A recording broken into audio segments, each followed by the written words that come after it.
Hi, and welcome to the OrgDev Podcast. What if your organization didn't need a traditional hierarchy to thrive?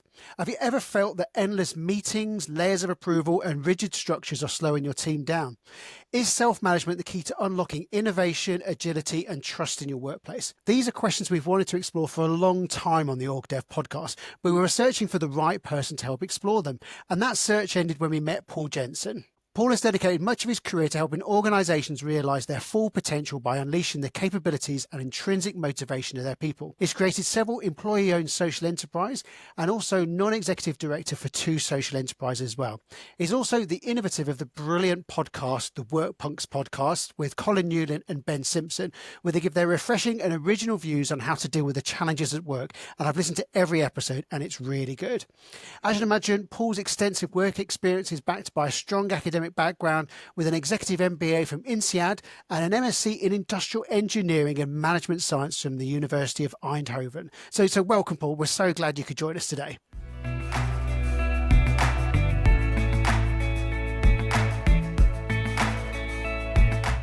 We'll start with an easy one. So just tell us a bit about the work you're doing now and what that involves. Yes, at the moment, I founded together with my former colleague from the Buurtzorg days, Tanja Eber, I founded TrustWorks, which is a small consultancy that helps organizations explore these concepts of autonomy, empowerment, basically bringing more trust in the workplace and empowering those great employees that you attract for a reason. So that's what we do. We provide consultancy, but we also provide programs because we believe that in a structured setup it's sometimes useful to explore those concepts together in a sort of a little bit more classroom style and workshop style environment, and we do a lot of coaching as well. So we do team coaching as well as leadership coaching to help people through that process of adopting different ways of working. Self-management, there's a lot written about it. There's lots of, LinkedIn posts about it and articles. Just tell us a bit more about what do you mean by that when you talk about the kind of self-managed organization? What does that look like? So self-management really acknowledges that actually all people in an organization have the capability to make decisions. And where we traditionally in a more hierarchical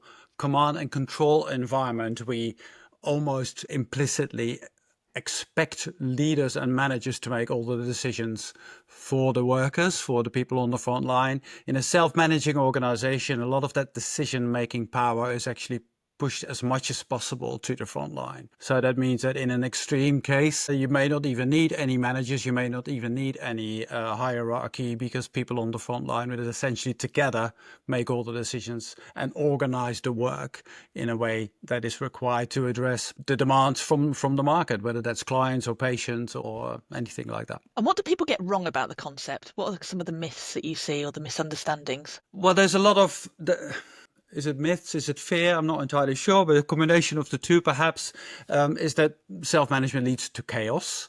Because if there's no manager to make decisions, then people will enter into never-ending conflicts. No work gets done because meetings are endless and there's always going to be debate of what to do next. And ultimately, the organization is going to be less effective rather than more effective. What we actually see in self-managing organizations is that they're much more conscious about these processes that are going on and much more challenge themselves to ask themselves the question, why does this decision need to be made by a single individual who's not immediately affected by the outcomes of these decisions, i.e. the manager sitting somewhere in an office, rather than the person on the front line who actually sees the effect of those decisions on a day-to-day basis. And that then really requires those organizations to find solutions to how to make that work. And that conscious effort to almost break down again the principles of how organizations work and then put them back together in a different way results in that very effective working together and making use of the collective intelligence that organizations have. I mean, we all are used to making important decisions in our day-to-day private lives. We decide to get married, we decide to move house, we decide to maybe have children, we decide to buy a car. All these big decisions that we make in our day-to-day life are actually not questions, but as soon as we enter the workplace, all of a sudden we leave that decision-making power at the door. That doesn't seem to make sense. So these self-managing organizations, they really try to muster All of them. You can tell I'm a foreigner, so sometimes I will be looking for words or still using the wrong words. Actually, I hope you understand what I'm trying to say. They try to bring together the collective brain power of their organizations and the collective passion and energy that all these colleagues and employees can bring to the fore. So, Paul, and you touched on a really important note, which is like the misconception that it's chaos. There is actually a lot of governance that goes into self-management, isn't it? It's often, and it's just from our understanding, so we're really interested to hear what your philosophy is that it's just about that things need to happen in their place at the right time with the right people. How is the governance structured in many of these sort of self-managed organizations? Well, first and foremost, I think it's important to realize, and certainly the philosophy that we come from is that there is no one-size-fits-all methodology that you follow if you want to become a self-managing organization. Although there are some philosophies out there that sort of provide you with a template and help you to get started in that sense, we believe it's much more useful to actually start almost from step one and really ask yourself some of the sticky big questions before you move into decisions about, okay, so how do we then practically run our organization? What should our processes look like? How should we meet? How should we make decisions? How do we do this? How do we do that? It does mean that you need to make some agreements with each other about various aspects of running your organization. So you need to make some decisions collectively about what behaviors you expect from each other, how you are going to make decisions, and how perhaps some of the delegating of decisions will work. Because ultimately in most organizations that have adopted some element of self-management, there is still some elements also of hierarchy. It's not that in all cases all decision-making power is completely shifted to the front line. It's also about the processes. I wouldn't say they're governance elements. They're probably more useful tools and practices that help self-managing organizations to not descend into chaos and to encourage the behaviors that help those processes be effective. For instance, say there are methodologies out there, and some of them we adhere to, which is really about how do you conduct an effective meeting when there is no manager at the table who tells you, hammers through the decision or sets the agenda or what have you. So how do you create an agenda? How do you make decisions together in that meeting? How do you make sure that everybody gets heard who is sitting at that table, so that really you get into the habit of listening to each other and making sure that you indeed make the best of all the brain power that sits around the table, rather than just listening to the person who shouts loudest or has the most experience. So there are a lot of both practices that are useful to bring in when as an organization you're exploring this, and then there are some guidelines and principles that are helpful to set as an organization and decide upon before you embark on that journey. And it's not necessarily big bang. It's not necessarily that you switch the whole organization over to self-management in one foul swoop. It's a much more subtle way than that. Yeah, I think so. I mean, there are organizations who have done the big bang, and some have succeeded and some have failed. So you obviously can draw some lessons out of that. There is also a school of thought that says, well, actually, it may be, especially if you're an established organization that actually has a lot of explicit and implicit rules and behaviors that perhaps will no longer be useful in a more self-managed context, then actually it can be useful to start small and perhaps start with, I don't know, a couple of teams who are really keen to try this out, or maybe engage in different style of conversations with some of your teams about actually what gets in your way in your day-to-day work, and how can we try to organize this differently so that we remove that hurdle, we remove that roadblock. And then with that confidence that you build by seeing that the impact of that, actually then take the next step. Okay, well, we succeeded in this. We succeeded in removing this roadblock. What can we do next? And what can we do next? And what can we do next? And then actually grow that experience and grow that confidence in working in that new way. And I can imagine it also builds a track record within the organisation, because some people they may be well attached to their old traditional way of doing things, and this is quite an exotic. So they almost need to know that it works in this particular context before they get on board. Yeah, that's right. And so therefore it's especially those cases that it's been done with a larger organization. Generally, they start small. They start with a couple of teams. They shield. We often talk about the heat shield. You establish almost a protective wall between the existing organization and this new fledgling organization. And once they begin to really hit their stride and begin to get comfortable in this new way of working, and others see the impact of that, that's when you begin to hit sort of the energy that's really latent in the organization. That's the time to begin to reduce the heat shield and that protective wall, and actually start bringing in those teams who perhaps may be knocking on the door saying, we hear all these great stories, can we start working in this way too? And then, then you get gold. Yeah, that's the most powerful way, isn't it? They're coming to you rather than the other way around. Are there particular functions, types of teams that are more inclined to take on board self-managed? Do you find like particular types of teams?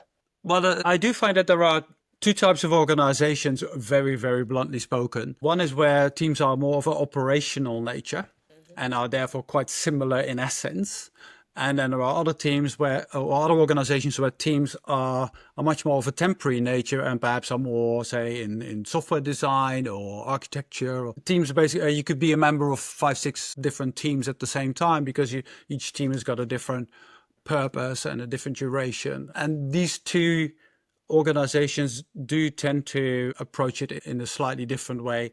I find operational organizations a bit easier to work with on self-management than the non-operational, for want of a better word. But apart from that, there is no sector I can think of where these principles haven't been successfully applied. We see it in the world of healthcare, we see it in the world of technology, we see it in the world of finance, aerospace, anywhere. So in that sense, yes, it can be applied everywhere. I'm dying to ask this question because you've had such an interesting career. Looking back at your CV, you started out in traditional banking and had a huge role there.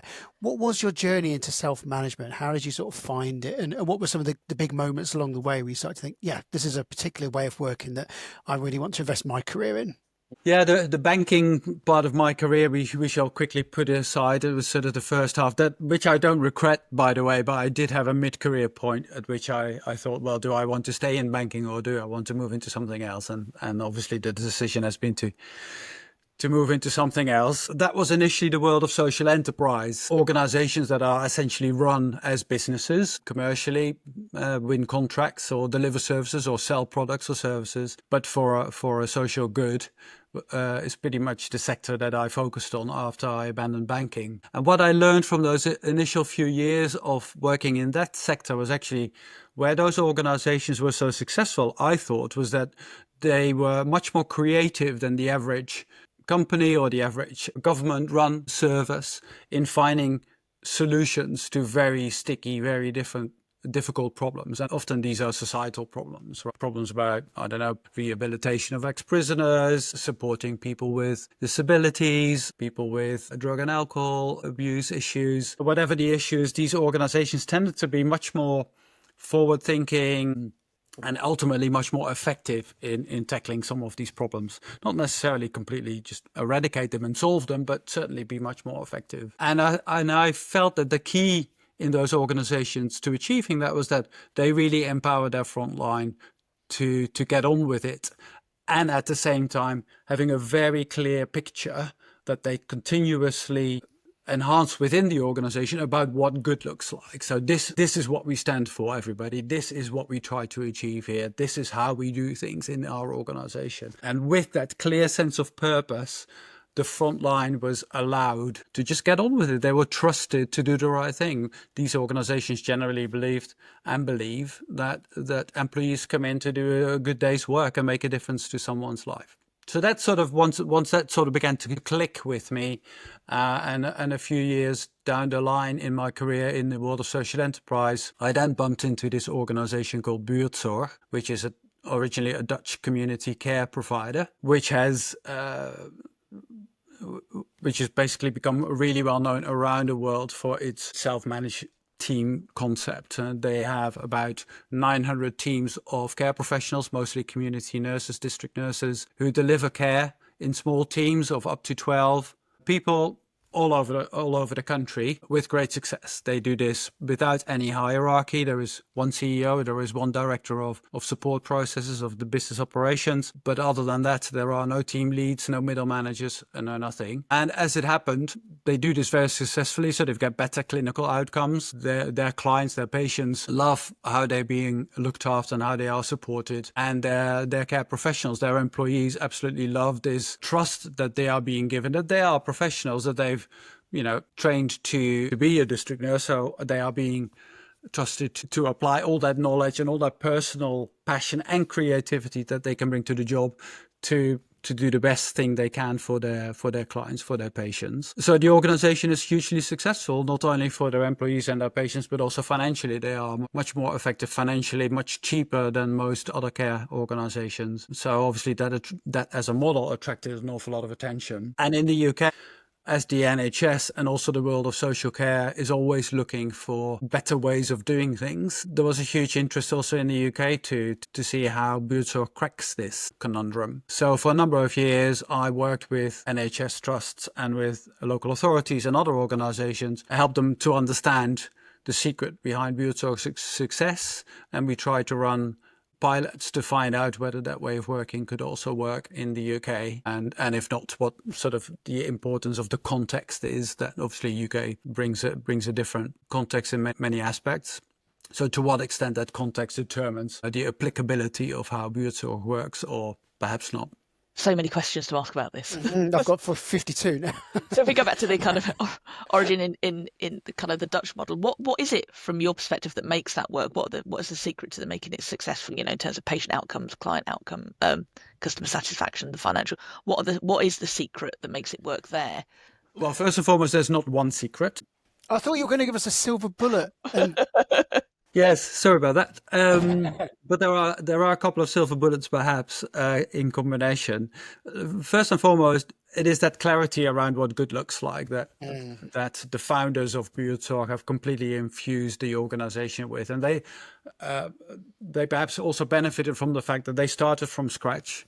The founder Jos de Blok started with a couple of friends and colleagues back in 2006 or 7. Setting up Buurtzorg really with 1, 2, 3, 4 teams at the most, I think, with a very clear vision of what good looks like. For them, good looks like, or good care is about getting the patient as quickly as possible to regain or retain their independence. So this is not about time and task. So, okay, I've got 5 minutes to help this person to get up in the morning, 10 minutes to give him a shower, 5 minutes to give him breakfast, blah, blah, blah. No, this is about how can we get Mrs. Johnson to achieve what's important to her. So really build that relationship with the patient, with the client, as Buurtzorg calls them. Find out what really is important to her and work together to achieve that. And 99 times out of 100, that is all infused with regaining their independence. So that means that in the beginning, a Buurtzorg team would really try to work quite intensively with a client. That's about building that trusting relationship between client and care professional. And that's about really getting those building blocks in place that allow a Mrs. Johnson to regain her independence and continue to live an independent, healthy life as much as possible. So that principle of what good look like is really important. And then that trust that follows almost immediately after that in the capabilities of the care professionals to do the right thing is really essential in Buurtzorg as well. And of course, 99 or maybe 97%, I'm not going to argue over the number, but by the vast majority of our employees come in to do a good day's work every day. They're not out there to take it easy, to take the mickey out of the organization and have an easy life. No, they're there to make a difference. So with that philosophy, Buurtzorg really tried to put the things in place that help, therefore, their frontline professionals to deliver a great service as much as possible and take away all the things that distract from that. So take away the bureaucracy, take away the things that are time wasters, and let them get on with it and support them in that with what the things are that really matter. For instance, for a care professional on the front line, it's really important that the IT system that they use is really intuitive and really asks only for the stuff that really helps them in their work. So that they designed a bespoke system that really is very intuitive, very simple to use, makes the right suggestions that helps them deliver better care, connects them perhaps with colleagues if colleagues could help them answer some questions that they might have. Don't require them to send in all sorts of reports or scroll through all sorts of different pages that are not relevant to them, or have to log on in 5 different systems to get their work done. And if their laptop for whatever reason is broken, they don't have to go for 3 different sign-offs to get a new one. No, they just contact IT, and the next day there's one waiting for them because it's been delivered by the speediest possible service, so that they can get on with continuing to deliver a great service. So all of these things, they've been made to be very easy, so that indeed they can deliver the best possible service to their client. And just to continue the opposite of that, whereas at the same time the center takes away a lot of the burden from the teams. So say if they decide, because the teams are also empowered to decide on their own office, which office they want to work from, or maybe this is a little shop on the high street, whatever they feel is the right sort of location for them in their local community. The team decides which it's going to be, but then the center will help them. Well, actually, we'll take care of all the paperwork and all the licenses that are required, and the utilities and all that sort of stuff, so that the team can just carry on with delivering the best possible service. Sounds like a sea change in organisations, because obviously there's a lot of things that you're talking about there, but it's essentially a rebalancing of power within the organisation. Many organisations are managed through spreadsheets, and so I think one of your podcasts you were talking about Boeing and where it went wrong, where it started to sort of manage through spreadsheets and looking for efficiency. So for example, an organisation like Bertzog, a trap that it might fall into is on a spreadsheet. How do you increase financial performance? Then, well, you just reduce the amount of time between calls, or the amount of time spent with the patient or the client or the service user, and that then leads to more on the bottom line. But that's the balance where you're trying to trust people more, isn't it? Yes, exactly. And I think if you manage by spreadsheet, you live in a parallel world that doesn't acknowledge the complexities that are out there on the front line. So even if you are in a more traditional organization that perhaps works more in this fashion, and of course that ultimately is the majority of organizations out there, then I would recommend that you every so often tag along to a team that really operates on the shop floor and just see how some of the decisions that you have made at a head office, how that affects people, on a day-to-day basis. And sometimes, those decisions are made. Well, let me correct myself. Most of the times, those suggestions and policies and decisions that are made at head office are made with the best intentions. But you only see this part of the world, and the world is generally more complex and more messy than that. So what Buurtzorg has actually done differently is completely acknowledging that by reversing how the power dynamics work. The front line is essentially the more powerful one, because they understand that that's where the information comes together that determines how care is delivered in the best possible way. And therefore, you should also give the power to make decisions to that part of the organization where that information lies. And I guess you're really starting to touch on the organization's core beliefs as well, aren't you? As you were sort of saying, and you send them the laptop the next day, I can just hear them say, yeah, but what if? And if I do it for one, then I got to do it for everyone. And I think with any organization, there will always be a certain number of people that may push things like sickness policy or procurement policy to its max. But we're having to think of the majority here, aren't we, in terms of how they sort of conduct themselves? Yeah, I think that's absolutely right. And of course, if out of your organization of 10, 15,000 employees, 9,000 are ordering laptops for their neighbors and friends, then clearly you've got a problem. But organizations in reality don't work this way, do they? So there are a couple of, I often talk about alternative controls. So the traditional controls are, okay, someone needs a new laptop. Well, the manager needs to sign off on this and determine whether this is indeed the right course of action. And then someone in finance needs to check whether there is still budget for this, and blah, blah, blah, blah, blah. We go through all those hoops. And then once those hoops are all jumped through, then someone will ultimately send that laptop and it will be used. But the damage that is done in that process to the organization is significant, right? Ultimately, the person at the front line who doesn't have the laptop that she desperately needs can't really contribute to the organization. In the meantime, patients may even be harmed as a result of that. Wait lists may become longer, all these things that are happening. But also there's that level of distrust that you essentially, one of my former colleagues talked about, organized distrust. A lot of these things are about, but what if things go wrong? What if someone is trying to fleece the organization? Or what if? Whereas, and of course, we can all think of rules and regulations and policies and procedures to try and minimize that risk. But the message that this sends to everybody is, well, you cannot be trusted to do the right thing. Whereas the benefit of actually sending the message that you can be trusted actually empowers and energizes 98% of your workforce that would never think of abusing the system as such.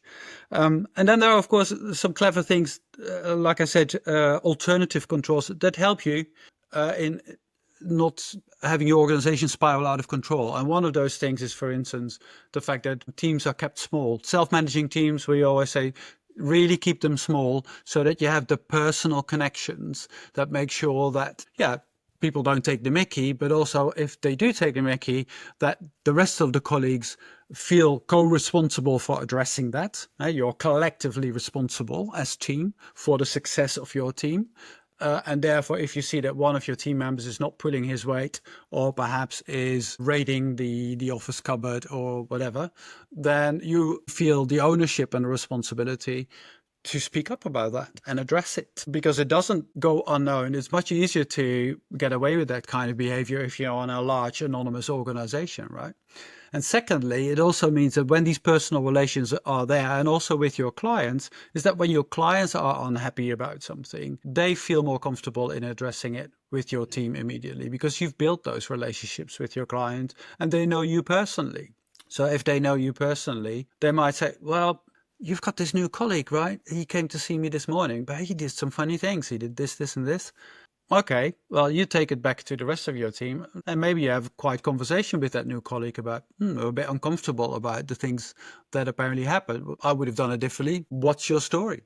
So that ownership and that visibility, I think, help in also as alternative controls to assure that the right sort of quality is being delivered, that that image of what good looks like is perpetuated in the organization, and in the more extreme cases also that if money disappears or whatever, that things get addressed fairly quickly. So you talked about bringing that model to the UK. How did that pan out? What were some of the kind of challenges? So we discovered first and foremost that there is no massive difference between a Dutch care professional and a British care professional. And we also discovered that there weren't massive differences between Dutch patients and British patients. So the model, those aspects of the model actually can work equally well. If the organization is supporting the care professional in that way, then they will generally thrive. And if patients are engaged with, and if relationships are built with patients. I mean, was this case where a patient had been for more than 1 or 2 years been looked after very capably by the local district nurse, and it was ticking over nicely, and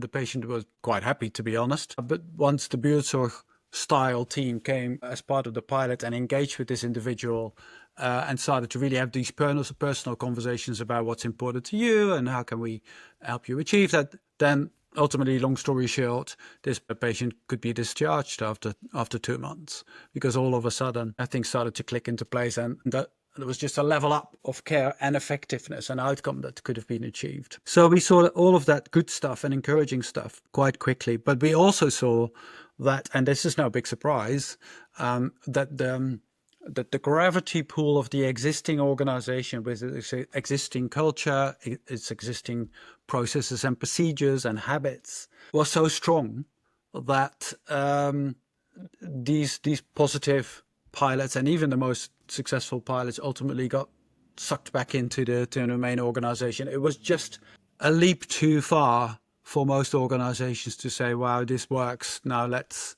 do this at a bigger scale. The organizations couldn't bring themselves to take that step. There was too much fear, I guess, that would lead to undesirable outcomes. Let's put it that way. Yeah, and I guess you're touching on it's the power of cultural patterns, isn't it, and how to break them. And even if you have different actors involved, people still follow familiar patterns, don't they? Even if it's illogical for what the organisation needs, those patterns remain. We just love that kind of consistency, don't we? Yeah, I think so. And of course, a lot of these patterns are also, they're difficult to unlearn, first and foremost, especially when it's about behaviors and language and the softer sides of culture, I suppose. If you are a manager, for instance, who's come through the ranks, you're used to making decisions. You've been promoted because you're good at making decisions. You've been promoted because you're good at problem solving. So that's what gives you probably your motivation, your buzz.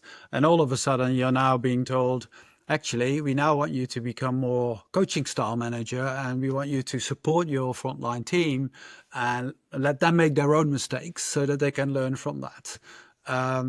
And you're sort of thinking, well, where's my status? Where's my ego going to go? Well, exactly. That's really hard. And of course, it's not unlikely that you feel also a sense of lack of control, because you still feel responsible for the outcomes of your team, but you don't have the levers that you normally work with, and you still feel that you're going to be held accountable by your next level up for the outcomes of your team. So that's a really hard position to be in as a middle manager. So to make that transition is really, really hard. Secondly, I think a lot of the elements that underpin the beliefs on which the organization has been built are solidified in a lot of the processes and procedures and systems that we use. So if to come back to the laptop example, of course, nowadays ordering stuff goes all electronically. And there are all these decision trees, right, that have been and workflows that have been implemented in your computer systems. So even if the organization says, well, let's do things differently, let's have the front line decide if they need a laptop, the computer system is still going to ask you for a sign off somewhere, or you don't have the right level of authority, or you cannot see this piece of information because you're not of the level of, you don't have the authorization to access this. So if you do this properly, especially in an established organization, you also have to look at those elements that send certain messages to your front line. One of the things I for many years was fighting against, because I just couldn't see it done well, and I've fallen back in love with it, is the whole idea of being very clear on purpose and vision and mission, and just the power of what that does. And you were sort of talking about one of the joys of working with a social enterprise is that often the purpose is really clear. You can actually see X effort equals Y outcome, so people's jobs feel significant and meaningful. That feels like an essential part of this, doesn't it? It's like the prize of what we're going through is so great that it is worth unlearning all these big things at a micro and macro level as well. What can organizations do that maybe don't have such a sexy purpose, that where it is about earning a shareholder's return, to create a purpose that is meaningful, that is going to carry an initiative like this through? Yeah, it's a good question. Of course, not every product is sexy, or not every service is going to change the world. Having said that, every organization starts for a reason, right? They start either because they see a gap in the market and see that things can be done differently, better, more efficient, or whatever their reason is for jumping into that opportunity, and solidifying that and really grabbing hold of that nugget, that really core kernel of what is the reason why your organization exists, is the one to really shine the spotlight on and really explore that, I think, and not just in the senior team, but also with other parts of the organization, to really bring that to life. And ideally, personally, I would steer away from grand statements, mission statements along the lines of, we want to be the choice provider of XYZ in Western Europe or something like that. I don't think that necessarily grabs people's attention. I think it's more about stories. I was talking the other day to the CEO of one of the organizations I'm a non-exec director of, which is a community dental provider. They provide dental services to people who otherwise don't have access to dental treatments, such as people with disabilities, or people with extreme anxiety, or children that need extensive dental work, etc. And she was telling me this story about, sometimes we get someone in a surgery who, or when she was a dentist and obviously hadn't risen to the level of CEO. And she said, who perhaps wouldn't quite tick all our criteria in terms of being eligible for a treatment. but clearly have suffered for God knows how long with these horrible dental situations. So I asked her, so what do you do then? Do you then send this person away, or and she said, no, we would still treat her.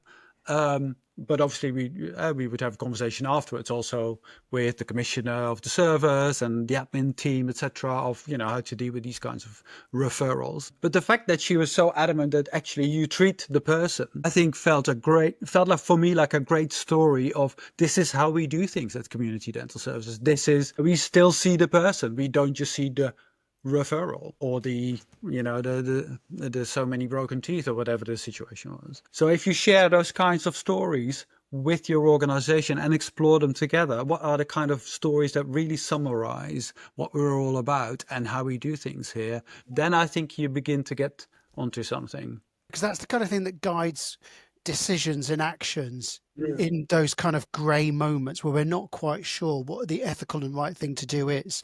And that has a profound impact, doesn't it, on the end user? And then that creates those stories again.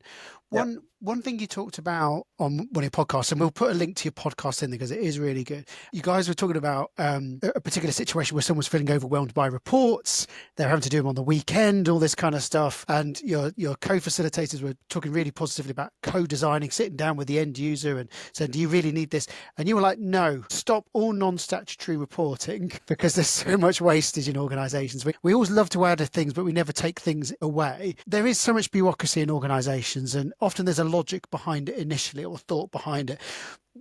Bureaucracy is a huge friction and a tax on organisations, isn't it? Do we have to get as revolutionary as that to make changes sometimes? Well, it works for some organisations. They're obviously the more extreme ones and the most courageous ones. But it is one way of really testing whether these reports and these processes are still adding value.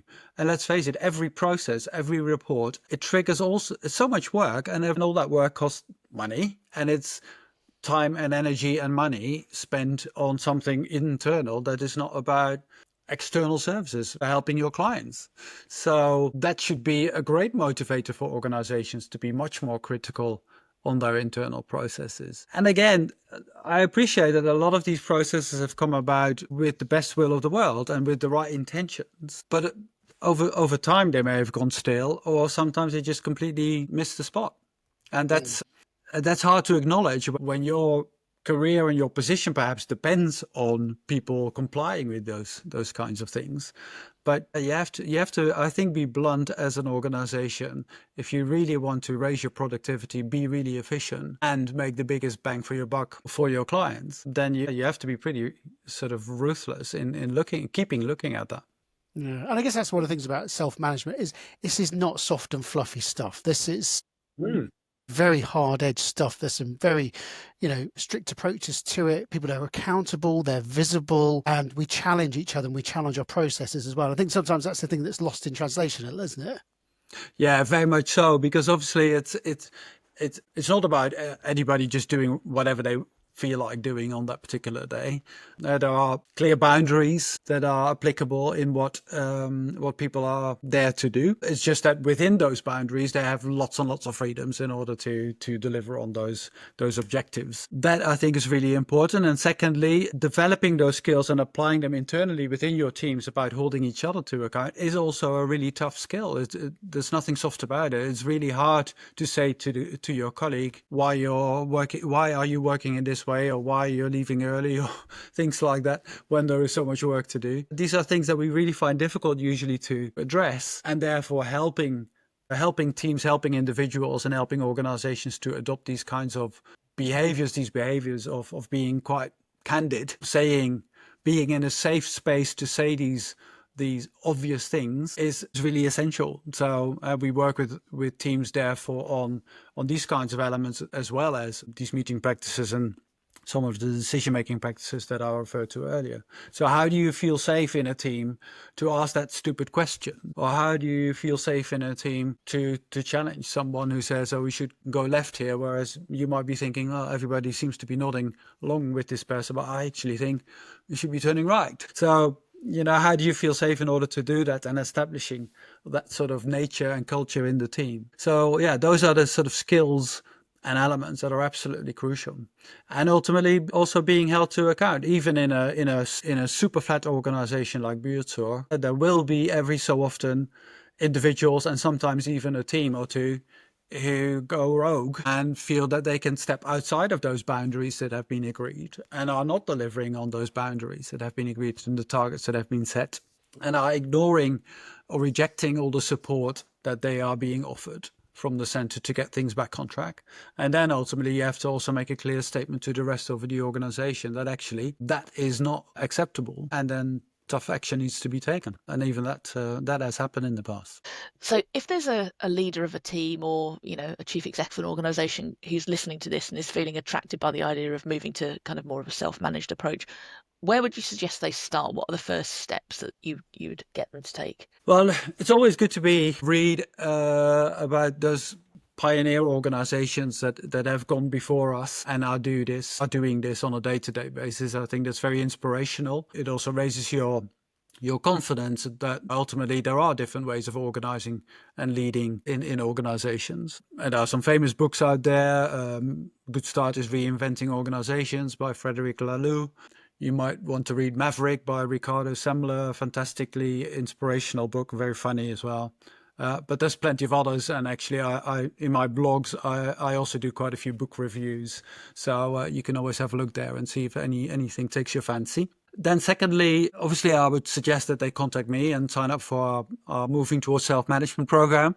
I say that obviously because I want to sell the program, but also we designed the program for those who want to explore this and want to get to grips with some of the concepts.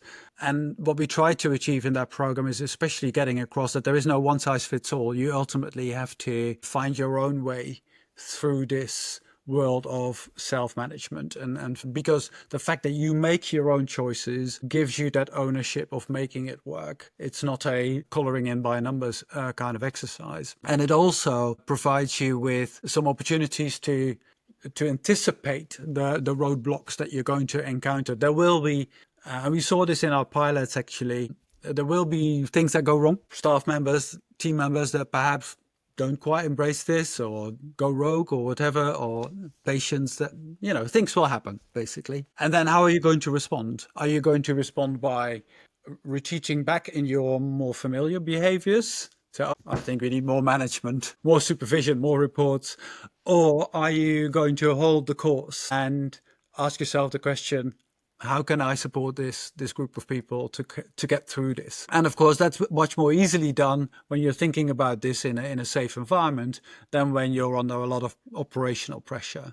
So that's why we designed the program to sort of anticipate what's likely to happen when you embark on a journey like this and look at it from different angles. So both from the leader, from the middle manager, and from the team's perspective, so that you begin to get a fairly complete 3D impression on that. And then it's really about what we already touched upon, whether you think that this is something that you want to explore quite carefully and maybe start small and, just begin to work from the bottom up, or whether you're so passionate and think that this is a big bang kind of thing for you and your organization, or maybe you're a startup or an organization that's actually still forming and establishing its cultural traits and its structures, and maybe this is a good time to anticipate some of those patterns that we typically fall into when we are a growing organization, and actually already make some important principled decisions before you get to that point, so that you build in that new culture from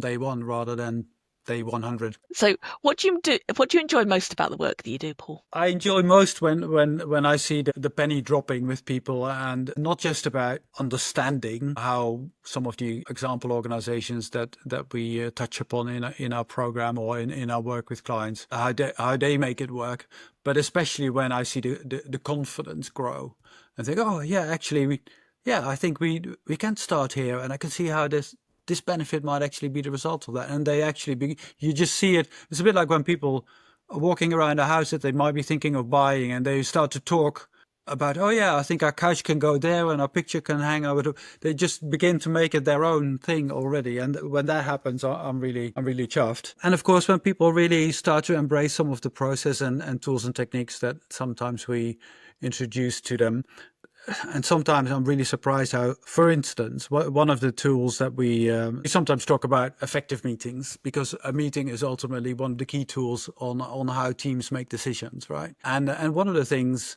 we introduced to a team in the health and care sector, which was pulled together from all sorts of different parts of the system, we said, okay, well, let's put the agenda of your meetings together in a different way, and let's make and let's have you agree really specific time slots for each agenda item. I mean, it sounds too basic for words, right? And then let's have a process that if you see that you're running out of time on a particular item because you thought it was going to take 10 minutes and you're already talking about it for 15 and you actually haven't nearly finished yet, how are you going to deal with that in the meeting itself? So we practiced that a bit, and they took it away for their own practice. And then a month later, when we got together, one of them said, I introduced this to my colleagues, and it blew our minds how effective it made our meeting. And this was a lady who had been in a mid to senior management position for probably more than 30 years. And you sort of think, wow, when these simple things can make that massive difference in people's perception of how they do their work or effectiveness of their work, makes me happy. I would be even happier if I could turn upside down the way the NHS works, but ultimately that might be an ambition too far. That's a whole other podcast episode, isn't it? Just one key point on that is, what are the key capabilities that you think that need to be developed within an organization? Because it's one thing to sort of say, right, frontline people, you can now make decisions, but to a certain extent, there is a capability behind it, isn't there?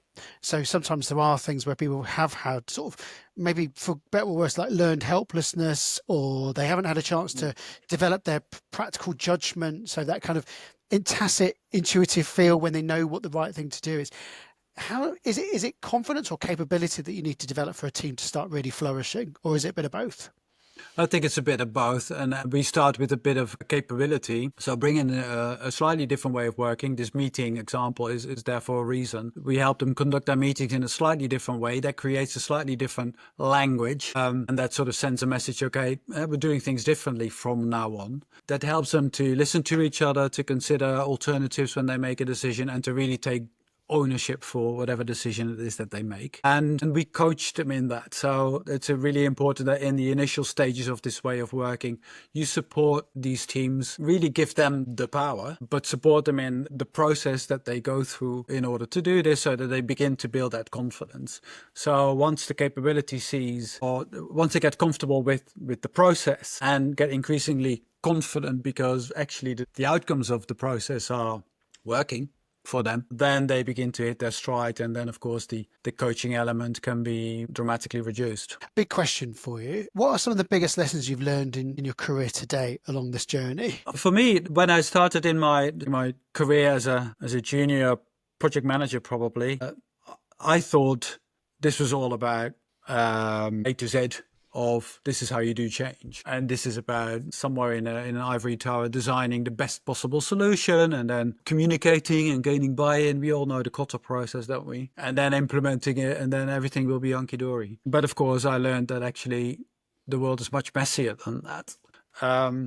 So I'm now much more of the belief that effective change really only happens if it comes from within the organization, and if it's bought into by the front line, especially if it's small and incremental, so that you actually, rather than have the big grand vision, you work with small incremental steps that you see the effect of much more quickly, and therefore builds the confidence that they can be indeed achieved, whatever it might be. What do you do to invest in your own learning and development? What's that looking like for you at this stage in your career? Well, I really enjoy speaking to people like yourself who are obviously operating in a slightly different part of the system. So I try to speak to many different people who are doing interesting stuff that I can learn from, or that opens my eyes, or maybe checks me back on maybe I'm getting a little bit too much out there and need to be reined back in, or hear what went wrong at certain places. So that's important learning for me. I love that there's so many great blogs and books out there on this and related topics that I can probably read 24 hours a day and still don't get on top of it, but I do some of that. So yeah, those are my two most important sources of new information and learning. Brilliant. And what's interesting you about the whole field at the moment? Is there anything that's kind of emerging at the moment that's like a new trend or like a classical principle that's coming back into vogue again? What is it that's about self-management that's interesting you at the moment? Yeah, I'm curious about where AI will sit in this world. I think one of the, look at me, I'm 58 years old, so clearly I'm going to have to work hard to get my head around the potential of AI. But I'm doing my best. I'd like to think that the potential upsides of AI are that they can help us deal with the complex world out there. I think one of the great advantages of adopting some of the self-management principles is that it allows you to be much more responsive in this complex world that we operate in. Maybe AI is an additional tool in that will both help the top level in organizations, but also the front line in dealing with that. But whether it will or not, I don't know. But clearly, this is the topic in work land that I think will dominate the conversations for quite a while. Related to self-management is the whole return to office versus working from home debate. Of course, that's certainly been going on now for a few years, but seems to be swinging back into the return to office section. It will come as no surprise that I'm a firm believer of working with your frontline on solutions in this sense, really having adult mature conversations that are about what works for you. How can we help you deliver the best possible service for our clients, and then try and find a way that addresses priorities that live on both sides. So I think that discussion is not going to be finished yet, but I do think that, if it ever will, but I do think that self-management as a concept and the principles, the way we work, will be a great tool in helping address that debate. Brilliant. And then last question from us. It's been a really fascinating discussion. One of the regional intentions behind this podcast was by the next generation of practitioners coming through. And obviously organization development is the umbrella term for the podcast, but self-management is a core part of that. What advice would you give someone who's just starting out in the field now? That's a really difficult one, isn't it? I think the first and foremost, be open-minded. Try to absorb as much as possible different schools of thought in this field. Don't latch on to one of which you think chimes the most with your beliefs at this point in time, but try and stay open-minded about whatever else is going on. At the very least, it will help you better understand where other people and other organizations might be coming from and why they might be doing what they are doing or struggling in what they're doing. Like I said earlier, in answer to one of your questions, I certainly have moved from one end of the scale to another end of the scale, and I think it's given me more empathy for people in leadership and managerial positions as a result of that. If you want to know more about self-management and just want to spend 9 minutes on it, I would certainly suggest, and this doesn't just go for beginning OD practitioners, but this goes for everyone. I really loved the video by David Marquette called Greatness. He wrote a book called Turn the Ship Around. He was the captain or the commander, probably I should say, of a nuclear submarine, and he used self-management principles to really turn that ship around. It was a completely underperforming organization, and he made it within 6 months. He made it the top performing part of the American Navy, and that 9 minutes is a wonderful video. If you can find it on Google, look for Greatness, David Marquette with a Q-U-E-T is certainly worth it and might be of some inspiration. Brilliant. Well, Paul, I want to say a huge thank you. This has been a really, engaging but grounded, hugely practical but inspiring conversation, and I hope it just does give people the confidence to, wherever you are in your journey, to start exploring the whole world of self-management. And it isn't what it is, and there's a lot of myths out there, but the more you know about it, the more you know that it can be done in different sizes in your organization. It's just a world of experiments that are ready to be done. Danny, what are you taking away from today's conversation? I particularly enjoyed the kind of how you broke down what's made it work. So the idea that you being really clear on what good looks like, the importance of trust, and that whole piece around taking away the distractions and providing support so people can focus on the real work. I thought that was really powerful. I love the discussion about the kind of traditional controls versus alternative controls, almost that sense of the self-correcting mechanism in place if you get your things right. And then just the reminder of the power of systems and the constraints just to draw people back to the status quo. Yeah, absolutely. And ditto for all those things. I think just to build on any of Danny's, it's just the importance of psychological safety in all of this. Like if you're serious about leveraging the collective IQ of your people, because that's what we're really trying to do here, then you have to create the conditions where that is going to flourish. But that's hard, and that requires consistency and courage on the manager's part as well. So there's just so many takeaways in this. Paul, if people want to follow your work, you are prolific, you have a blog, you have a podcast, you're always out there. How can people follow your work or even connect with TrustWorks as well? So obviously I'm on LinkedIn. Quite a few Paul Jansens out there. It's one of the most common names in the Netherlands, I'm afraid. The company is called TrustWorks. Trust-works.co.uk is our website, and you can find the blogs on there as well. Obviously, I'd love to hear from you out there if you're interested in having a conversation about what this might mean for you and your company. And finally, I really want to thank you for the invitation, Garen and Danny. It's been really enjoyable exploring this with you, and I love the conversation. So thanks again. Brilliant. We've loved it. Well, thank you so much for joining us, Paul. Have a great time. And yeah, please do contact Paul. If you found this conversation useful and you think you know someone that would benefit from this conversation listening to it, then please do share the podcast with it as well. We get so many shares on each of the podcasts we put out. So reach out to somebody you think might be struggling as well.